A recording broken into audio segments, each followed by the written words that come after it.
Este unul dintre coacăzii roșii, Rovada, de la Plante Ieftine. E cel mai acidulat dintre coacăzi. Nu foarte aromat, aș spune.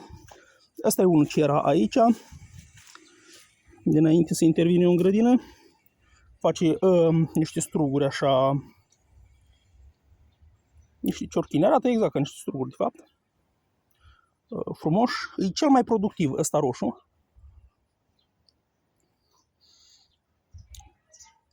Asta e un pic mai aromat. Nu știu ce e, dar un pic așa de gust de pepene, parcă un picuț. De coacăzi, evident. E, cum ziceam, un pic acidulat. Nu e preferatul meu. Dar îs bune pentru procesare, adică faci niște gemuri fantastice. Așa.